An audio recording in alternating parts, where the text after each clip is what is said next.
Hello listeners, I am Dr. Anuj Kumar Sharma, presently working in Mechatronics program of Center for Advanced Studies, which is in campus research driven institute of Dr. APJ Abdul Kalam Technical University located in Lucknow. This is the second unit or second portion of the last unit of the strength of material subject, and as far as the importance of this topic is concerned, this is very important because rest of the lectures of this unit depends upon this basic fundamentals. Today's topic of discussion is unsymmetrical banding, beam cross section properties, in which we will discuss, or I should say we will recapitulate the things which we have already studied in previous years of our engineering.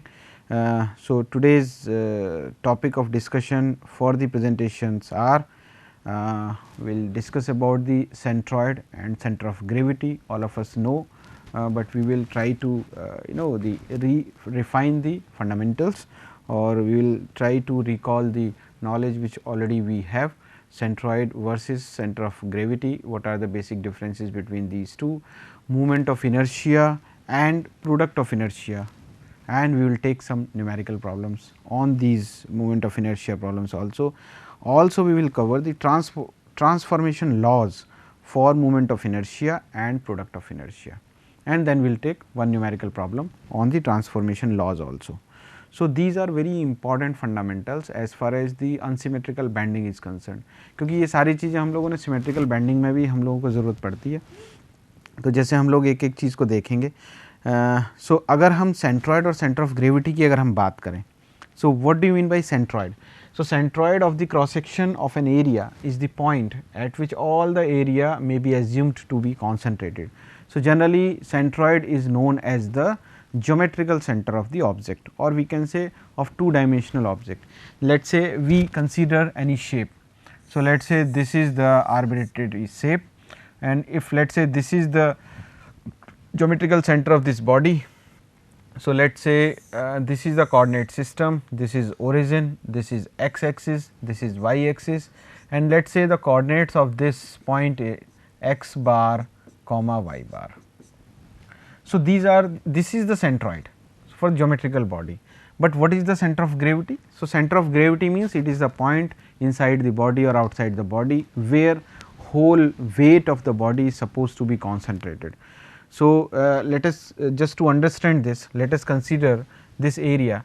So, for this let us divide this geometry into different small portions. So, let us say we have divided this into 1, this is 2, this is 3, this is 4, this is 5, and so on. So, we have divided this body into very small number of portions. Let us say the centroid of this particular geometry, this geometry is let us say here, and the coordinates of this is x1 comma y1 with respect to the same origin. Again for this it is x2 y2, for this x3 y3, for this x4 y4. So, from the formula we can write it as a1 x1 plus a2 x2 plus a3 x3. So, this is a simple theorem by which we can write these as. So, let us say this is a total area. So, total area is sigma a, and उसका जो moment, उसका जो centroid है, उसका जो coordinate है, let us say that coordinate is x bar. So, likewise we can write this as. So, x bar would be how much? That would be equal to a1 x1 plus a2 x2 plus and so on divided by sigma a. So, sigma a is what? Sigma a is again, sigma a is what? It is the total area. So, the total area can be written as a1 plus a2 plus a3 and so on. So, from this formula comes. Again this formula also, let us say we divide this like this. So, this is coordinate y1, y2, y3, y4, y5. So, similarly we can also write. So, we got these two equations. So, let us say we have a definite geometry. Definite geometry means let us say we have a rectangle like this, or we can say we have this L section. So, for L section we can divide this area into two portions, let us say this is 1, this is 2. So, here easily we can calculate the area 1, area 2. So, similarly let us say this is the origin. So, with respect to origin, to determine the coordinates of the centroids from here and for here x1 y1 x2 y2, ये बहुत simple है, ये लो हम आराम से कर सकते हैं क्योंकि ये डेफिनेट ज्योमेट्री है।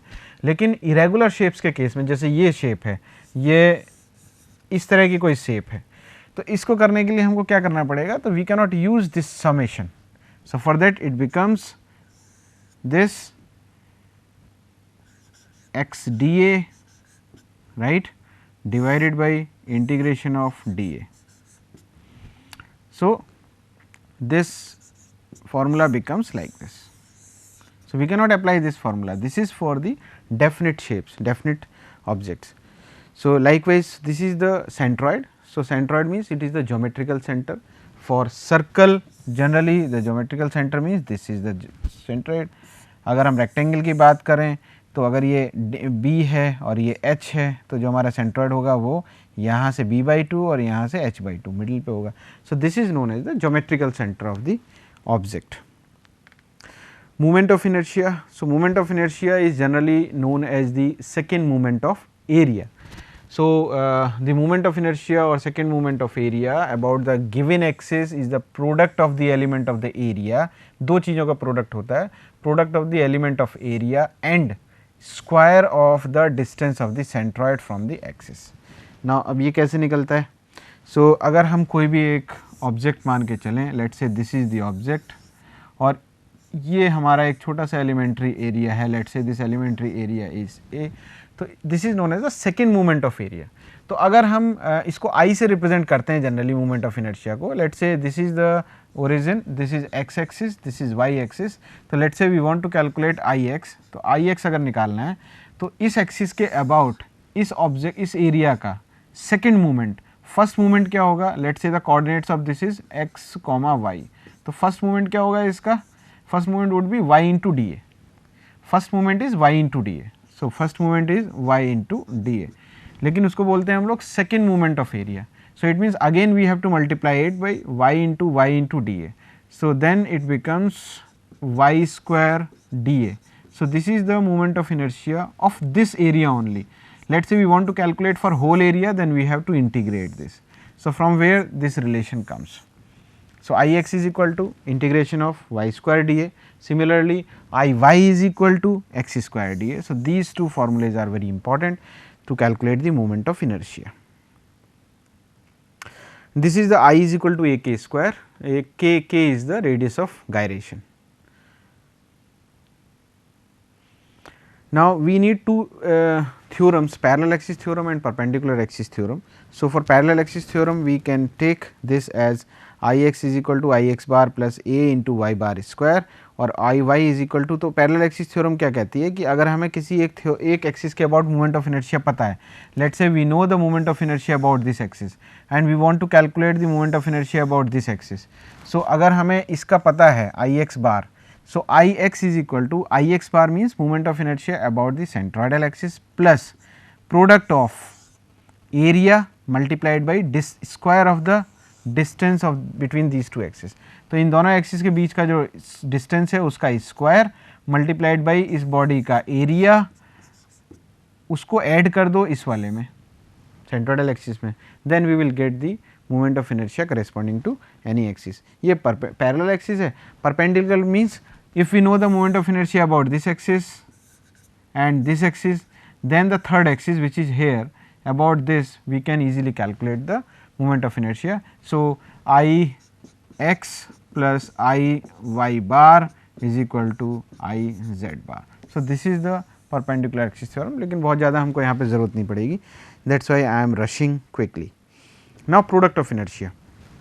The product of inertia of an area with respect to any two rectangular axes may be defined as the sum of products obtained by multiplying each element of the area by the product of two coordinates. तो यहाँ पे दोनों coordinates को multiply कर देते हैं, x और y को, और जो फॉर्मूला आता है हमारा that becomes I x y से रिप्रेजेंट करते हैं। जो सिंपल मूवमेंट ऑफ इनर्शिया होता है उसको आई एक्स एक्स या आई वाई वाई से रिप्रेजेंट करते हैं, बट यहाँ पे जो हम रिप्रेजेंट करेंगे आई एक्स वाई से, because it is product of inertia. So it is equal to the integration of x y dA, and the product of inertia may be positive, may be negative, or sometimes 0 also. So the product of inertia of an area with respect to two rectangular axes is 0 if either one of the axes is an axis of symmetry. तो अगर हम इसकी बात करें rectangle, तो ये इस axis के अबाउट सिमेट्रिक है, इसके अबाउट भी सिमेट्रिक है, तो इसका प्रोडक्ट ऑफ इनर्शिया 0 हो जाएगा। अगर इन एक्सिस के अबाउट निकालो तो अगर x1 के अबाउट निकालते हैं राइट, तो it will be 0, x1 y1 के अबाउट निकालेंगे तो it would be 0। Now let us take a very simple numerical problem, बहुत छोटी सी प्रॉब्लम है। So we have to determine the product of inertia of the area of triangle जो दिया हुआ है हमको with respect to the axis shown in the figure. तो ये जो एक्सिस हैं ये वाली, तो इन एक्स वाई के अबाउट हमको प्रोडक्ट ऑफ इनर्शिया निकालना है। तो we know I x y is equal to integration of x y d A. So 0 to 15 हम इंटीग्रेट कर रहे हैं इसको, और 0 to 2/3 x। तो हमने एक एलिमेंट्री एरिया लिया ये वाला, तो अगर हम इधर 15 चलेंगे तो उधर की तरफ हमारा, तो y और x में एक रिलेशन है हमारा कि जो 2/3 इंटू एक्स, जो हमारा y है, y is equal to 2/3x, क्योंकि 15 है और उधर 10 है, तो वहाँ से रिलेशन आया, तो उससे हमें लिमिट हमको निकालने में आसानी हुई। और x y d x d y उसका एरिया हो जाएगा। तो इसको जब हम सिंप्लीफाई करेंगे तो will get 0 to 15 x d x into and 0 to 2/3 x y d y. इसको हमने सेपरेट आउट कर लिया।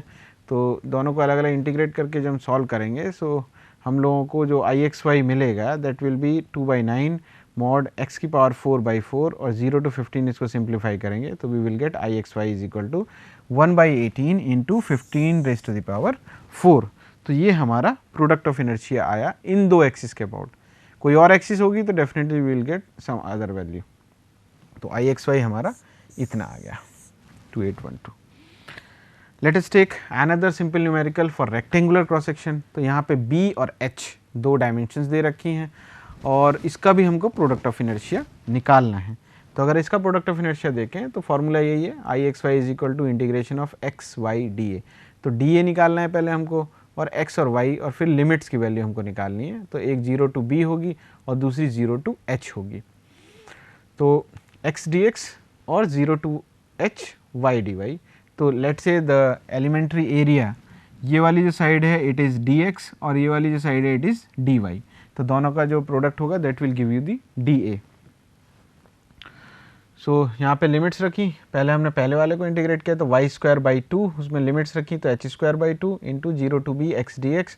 इसको जब सॉल्व करेंगे तो we will get I x y is equal to h²b²/4। So this formula we can get for the rectangular cross section. Now let us take the product of inertia of the area of the quadrant of a circular area। जो हमारा quadrant है 1/4 of the circle है with respect to the x and y axis as shown in the following figure। तो ये वाले दो axis के about हम लोगों को इसका मोमेंट ऑफ इनर्शिया निकालना है। तो let us take product moment of inertia। So let x is equal to rho cos theta। So let rho is, हमने क्या किया कि एक एरिया एज्यूम किया, यहाँ से रो दूरी पे ये वाली जो डिस्टेंस है दैट इज़ रो, फिर हमने यहाँ से थीटा डिग्री पे लिया था, उससे डी थीटा आगे, तो ये हमारा एक एलिमेंट बना। तो इस एलिमेंट को अगर हम देखें तो इस एलिमेंट का ये साइड x है यहाँ से दूरी, और यहाँ से y दूरी है, और ये जो इसकी थिकनेस है रेडियल डायरेक्शन में that is delta rho. So x is equal to rho cos theta, simple geometry है, y is equal to rho sine theta, बिल्कुल ठीक है, टिग्नोमेट्री से है। तो डी ए कितना हो जाएगा, rho d theta multiplied by d rho, ये हमारा एरिया हो गया। Now I x y is equal to x y d A, इसमें वो सारी वैल्यूज़ पुट करते हैं। अब इसको डबल इंटीग्रेशन करेंगे हम लोग 0 to r रेडियल डायरेक्शन में, और 0 to π/2 इसको पूरा कवर करने के लिए। थीटा यहाँ से यहाँ तक इंटीग्रेट होगा पूरा 0 to π/2, और जो रेडियली चलेंगे तो यहाँ से लेकर यहाँ तक, तो 0 to r जो इसकी रेडियस है। इसको सिंप्लीफाई करेंगे, अपॉन सिंप्लीफिकेशन इसको पहला इंटीग्रेट किया 0 to pi by 2 sine 2 theta by 2 d theta, उसको सिंप्लीफाई करेंगे।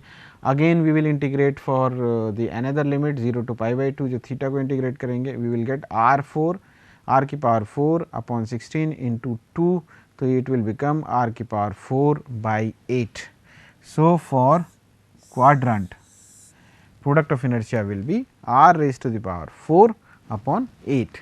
So, this is the product of inertia which we are going to use sometimes in the numerical problems. Now, parallel axis theorem for product of inertia.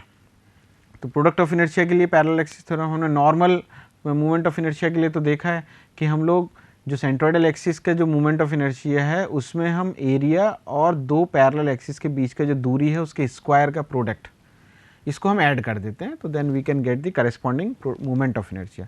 But let us see for the product of inertia जो I x y की बात करते हैं। तो from the definition I x y is equal to x dash plus x bar into y dash plus y bar into d A. तो जो हमारा formula है वो फॉर्मूला ये होता है ना, x y into d A. अब अगर हम पहले हम यहाँ पे थे, इस एक्सिस के बारे में बात कर रहे थे, अब हमने ये एक्सिस दूसरी शिफ्ट की, यहाँ से वाई बार और यहाँ से एक्स बार दूरी पे एक और एक्सिस ले ली हमने जो ये है, जिसमें एलिमेंट अब हो गया एक्स डैश दूरी पे और वाई डैश दूरी पे यहाँ से। तो हमने इस वाली एक्सिस के अबाउट हमको प्रोडक्ट ऑफ इनर्शिया निकालना है, तो उसके लिए नया एक्स और नया वाई, तो ये हम लोगों ने रख लिया by definition.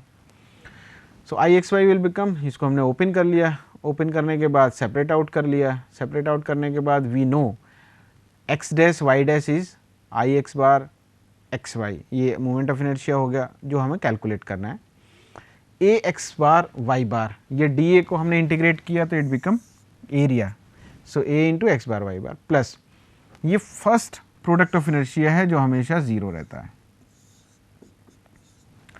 So that's why we get Ixy is equal to I bar xy plus A into x bar y bar. तो इसको अगर हम सिंप्लीफाई करते हैं तो we get Ixy is equal to, so this is the parallel axis theorem for product of inertia. So product of inertia of any area with respect to any pair of rectangular axes अगर हम बात करें in its plane is equal to the product of inertia of area with respect to the same pair of parallel concentroidal axes plus the product of the area, मतलब ये वाला product of the area and the coordinates of the centroid of area x bar y bar with respect to the given pair of axes. तो जो पुराना है तो ये हमारी पैरेलल एक्सिस थ्योरम है प्रोडक्ट ऑफ इनर्शिया के लिए, जिसकी हमें ज़रूरत पड़ती है न्यूमेरिकल प्रॉब्लम सॉल्व करने के लिए भी। अब एक छोटी सी न्यूमेरिकल प्रॉब्लम देखते हैं एल सेक्शन का, जिसमें दो स्क्वायर्स, दो रेक्टेंगल्स हैं, अगर उनका निकालते हैं कैसे। तो आई एक्स वाई पहले का अगर हम देखें तो जो पहला वाला है फर्स्ट वाला हमारा, तो उसमें जाएगा 0 प्लस 2 इंटू 10 इंटू 5 इंटू 1, तो ये 100 सेंटीमीटर की पावर 4 आ गया। आई एक्स वाई सेकेंड का अगर हम निकालें तो 0 प्लस 2 इंटू 13 इंटू 1 इंटू 8.5 221 आ गया। अब जब आई एक्स वाई टोटल निकालना है तो इन दोनों को जोड़ दीजिए आप, तो इसका प्रोडक्ट ऑफ इनर्शिया सेपरेट निकाल लीजिए, इसका प्रोडक्ट ऑफ इनर्शिया सेपरेट, और दोनों को जोड़ दीजिए, you will get the product of inertia for the combined L section. Similarly for C section में, अब सी चैनल में क्या है कि यहाँ पे दो एरियाज, तीन एरिया हैं 1 2 एंड 3, तो तीनों का अलग अलग निकाल लीजिए। तो खुद की सेंट्रोइडल एक्सिस के about product of inertia 0 plus 10 into 2 into 5 into 1, ये 10 इंटू 2 मीन्स एरिया हो गया, बिल्कुल सिंपल है अगर ये नहीं समझ में आ रहा है। सो दिस इज द जीरो, मतलब कि खुद की सेंट्रोइडल एक्सिस के अबाउट वो 0 हो गया, तो वो 0 है, और ये एरिया हो गया, और पहला क्वाड्रेंट 5 और दूसरा कोऑर्डिनेट 1, तो 5 इंटू 1 तो ये 100 सेंटीमीटर की पावर 4, इस वाले के लिए अगर हम देखें 1 के लिए। Similarly for second 0 plus 11 into 2 area हो गया, 1 इंटू 7.5 उसके कोऑर्डिनेट्स हो गए, तो 165 आया। तीसरे के लिए 0 इंटू 10 इंटू 2 ये एरिया हो गया, 5 इंटू 14 मतलब इसके जो कोऑर्डिनेट्स होंगे वो यहाँ से यहाँ तक 5 और यहाँ से यहाँ तक 14, तो वो उसने 5 इंटू 14 ले लिया, तो ये 1400 सेंटीमीटर की पावर 4। तो जब हम इसको तीनों को ऐड करेंगे we can get the product of inertia of the complete C channel, that is 1665 centimeter raised to the power 4. So likewise we can solve the small numericals for calculating the moment of product of inertia for any composite figure. तो जैसे composite means जैसे 3 rectangle को मिला के एक सी channel बना, तो ये composite figure है. तो यहाँ पे हम लोग इस तरीके से इसका product of inertia निकाल सकते हैं. Now this is a topic of transformation laws for moment of inertia and product of inertia. अब suppose करिए कि हमारी जो initial axis है वो initial axis ये है. अब अगर हम इसको ट्रांसफॉर्म कर रहे हैं दूसरी एक्सिस पे जो कि थीटा डिग्री अगर रोटेट कर दिया जाए, इसको नई एक्सिस आ गई हमारी वाई डैश और एक्स डैश, इसको थीटा डिग्री रोटेट करा के तो हमारी नई एक्सिस होगी. तो इनिशियली जो हमारा ये एरिया था जो एक्स दूरी पे था, वाई दूरी पे था, जिसके कोऑर्डिनेट्स एक्स वाई थे, अब जब रोटेट कराएंगे तो उसके coordinates will become x dash and y dash. Coordinate change हो गए, तो उसका क्या फ़र्क पड़ेगा. तो उसको सिंप्लीफाई करने के लिए अब हम लोगों ने क्या किया कि इसको हमने इसको थोड़ा सा क्लॉकवाइज पूरे सिस्टम को ही रोटेट कराया. So it has become quite similar to the original one. ये जो ओरिजिनल वन वाला था हमारा उससे हो गया. अब अगर हम इसको देखें तो यहाँ पे हमको I x I x y हम लोगों को चलिए पता था, लेकिन अब हमें I x dash I y dash और I x dash y dash हमको कैलकुलेट करना है नई एक्सिस के अबाउट. तो उसका क्या फ़र्क पड़ेगा. तो I x dash will be equal to I y dash square d A, ये बनेगा. अगर हम इसको देखें तो वाई डैश सिंपल ज्योमेट्री है, P A is equal to P B minus A B. अगर हम इस वाले से इसको कैलकुलेट करें तो ये इस तरीके से हमें मिलेगा. सिंप्लीफाई करें इसको, P B minus D C is equal to y cos theta minus x sine theta. तो उससे सिंप्लीफाई करेंगे तो हमको मिलेगा I x dash is equal to y cos theta minus x sine theta square. ये वाली जो वैल्यू है वो हमने यहाँ पे पुट कर दी, तो we will get this equation here. अब ये I x dash is equal to जिस रिलेशन आया इसको हमने सिंप्लीफाई कर लिया. तो it has come I x cos square theta plus I y sine square theta minus I x y sine two theta. इसको सिंप्लीफाई करेंगे तो it will become I y dash, ये आई एक्स डैश का हमारा ये formula आ गया. अब similarly for I y dash, तो I y dash is equal to x dash square d A, second moment of inertia होता है ना. तो एक्स डैश की वैल्यू हमने निकाली यहाँ से, सिंपल जो सामने वाली जो ज्योमेट्री है उससे निकालेंगे. So we will get I y dash is equal to, ये वाली जो वैल्यू है हमने यहाँ पे पुट कर दी इसमें रिलेशन में. Upon simplification we have got this relation. So I y dash की जो वैल्यू है यहाँ से that has come I x sine square theta plus I y cos square theta plus I x y sine two theta. ये हमारा I y dash आया. तो जब हम I x dash y dash निकाल रहे हैं तो that is the integration of x dash y dash D A. तो अगर हम इसमें एक्स डैश और वाई डैश की वैल्यू पुट कर दी, एक्स डैश ये रखी और वाई डैश ये रखी, इसको हम सिंप्लीफाई करते हैं. So what we will get, we will simplify and rearrange the terms, then we will get I x dash y dash is equal to I x y cos two theta plus half I x minus I y sine two theta. अब अगर हम polar moment of inertia की बात करते हैं तो ये दोनों बराबर होते हैं and that is equal to perpendicular axis theorem से. तो I x dash y dash is equal to, अगर हम 0 लेते हैं तो उसके लिए tan two theta is equal to this. तो एक ऐसी एंगल हमको मिलता है जहाँ पे कि हमारा मोमेंट ऑफ इनर्शिया, जो पोलर मोमेंट ऑफ इनर्शिया जो है, it becomes 0. So theta becomes half tan inverse 2ixy upon I y minus I x. So it means the axis for which the product of inertia is 0 are called principal axis. Principal axis की हम बात करेंगे. तो principal axis वो axis होती हैं कि जो जहाँ पे जो moment of product of inertia जो है वो या तो कम होगा या ज़्यादा होगा. जब हम इसको एंगल को रोटेट कर रहे हैं तो जो हमारी जो वैल्यू है मोमेंट ऑफ इनर्शिया की वो या तो घट रही है या बढ़ रही है. तो ऐसी एक्सिस जहाँ पे कि हमारी जो वैल्यू है घटते बढ़ते जो है वो ऐसी एक्सिस मिले जहाँ पे कि प्रोडक्ट ऑफ इनर्शिया 0 हो जाए. तो जहाँ पे भी प्रोडक्ट ऑफ इनर्शिया 0 होगा उन्हीं को हम प्रिंसिपल एक्सिस बोलते हैं इसमें, क्योंकि हम एंगल रोटेट कर रहे हैं उसका. तो एक थीटा ऐसा मिलेगा हमें जहाँ पे कि हमें प्रोडक्ट ऑफ इनर्शिया जो I x dash y dash है वो 0 हो जाएगा. तो वहीं पे हमको एक्सिस मिलेंगी और वो दो म्यूचुअल परपेंडिकुलर एक्सिस होंगी. तो आई एक्स डैश ये हो गया, इसको सिंप्लीफाई करते हैं हम लोग. तो for I x to be maximum और मिनिमम, क्योंकि मिनिमम या मैक्सिमम होंगी, दो वैल्यू होंगी, एक मैक्सिमम होगी एक मिनिमम होगी. तो इसको अगर हम डिफ्रेंशिएट कर दें तो मैक्सिमम मिनिमम के लिए कंडीशन हमको मिलेगी.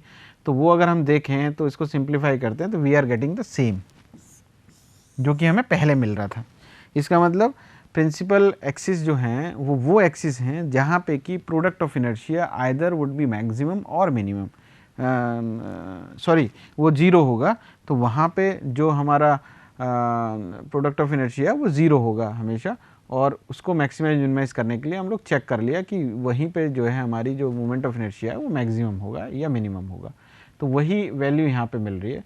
तो थीटा अगर हम कैलकुलेट करना चाहें तो every 180 degree after it would B repeating, so therefore corresponding values of theta differ by 90 degree, तो हर 90 डिग्री के बाद वो रिपीट करेगा और 180 डिग्री के बाद वो 2 थीटा उसका रिपीट करेगा। So for one value of theta the value of I x dash will B maximum and the other would be minimum, तो एक मैक्सिमम होगी और एक मिनिमम होगी। So, let us take a very simple numerical problem.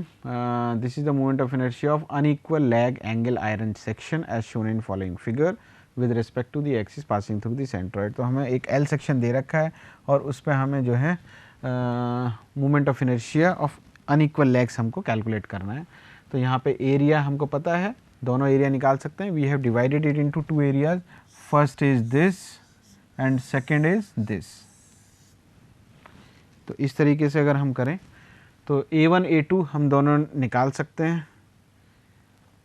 Total area would become 46 centimetre square. Then we will calculate the X bar, ये already हम लोग simply सब कर चुके हैं। सो एक्स बार हम लोग निकाल सकते हैं A1 x1 plus A2 x2 upon total A।